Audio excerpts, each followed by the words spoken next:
Hello again. Hello to all of you out there from all of me in here. Welcome back to the PCT. I think it's been a good day and a half since I talked to you guys. I've got an interesting tableau for you. Here I am, high alpine chaparral, pine forest. It's in the blush of spring, so all the grass is green, all the bushes have flowers, and in case you couldn't tell, it is snowing right now. We walked through a slot canyon yesterday. Just a very slow pace of walking along, getting walled out, crossing the stream, getting your feet wet, walking along for another 200 yards, getting walled out, which is whenever there's no bank on that side of the stream, in case you were wondering. Right now I'm on a nice trail bypass. This tree has fallen.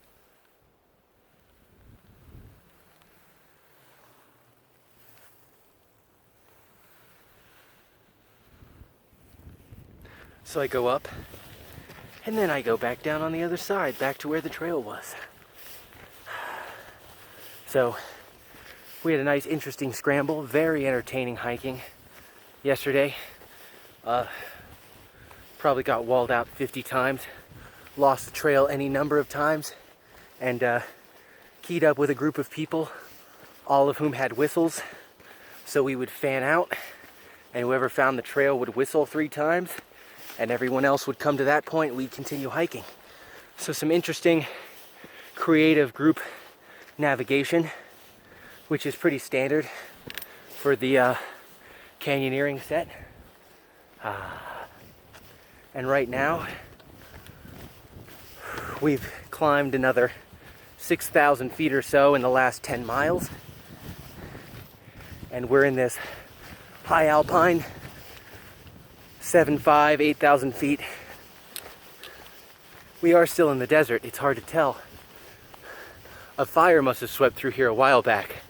There are some very large pine trees that were downed, and the trees that are left standing all have scorch marks around their base. Though it seems like they saved these ones of the forest I'm walking through right now.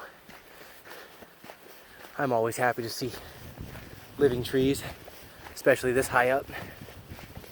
Let's see what else.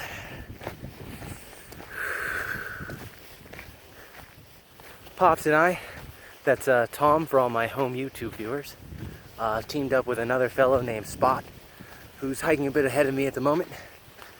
And it was his wedding anniversary yesterday, so we all congratulated him. He stayed at the top of San Jacinto for all of that weather we were in town for. Just kipped out in his tent and ate through all of his supplies, more or less. He was thankfully carrying about 12 days of food. Otherwise, I don't think he would have made it. But he waited a bit long on the summit until he could literally not find the trail anymore. And just got stuck up there. If that would have happened to me and Pops, we would have been up there for probably 3 days without food, which would have been entertaining if nothing else. Wow, snow's getting thicker. We climbed up into a cloud layer, so it was foggy, and then we had a little bit of rain, and as we get higher, more and more snow. We're trying to make it to a cabin this evening. It's supposed to be maintained by the Forest Service. And while I'm sure we won't be for the bunks, because there's only 3 of them, and there's probably 7 or 8 people ahead of us, I'm hoping there'll be still space on the floor. But if not, we can dump some garbage there, because they've got garbage cans that are regularly emptied, and bathrooms as well. So it'll be quite a treat for us. Oh, we are still going up, even though when you look through the trees, there's not enough mountain to keep going up. We still keep finding more mountain and climbing it. Ooh, look at this pine tree. Hold on.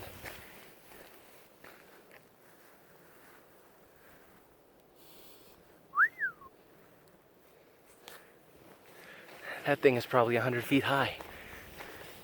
A lot of these are massive.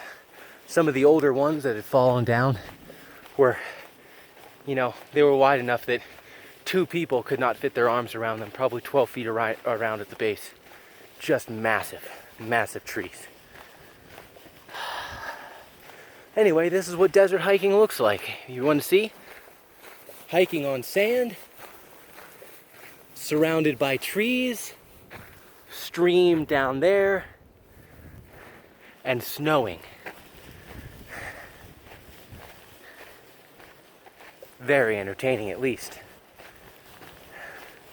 So I'm gonna let you guys go. Keep hiking along. And hopefully find a dry place to sleep tonight. Fingers crossed. If not, I'm setting up my tarp again. Which went well last night at least, so there's that. That's me done. Have a good day. Sleep in warm beds and eat all the food that I can. Out.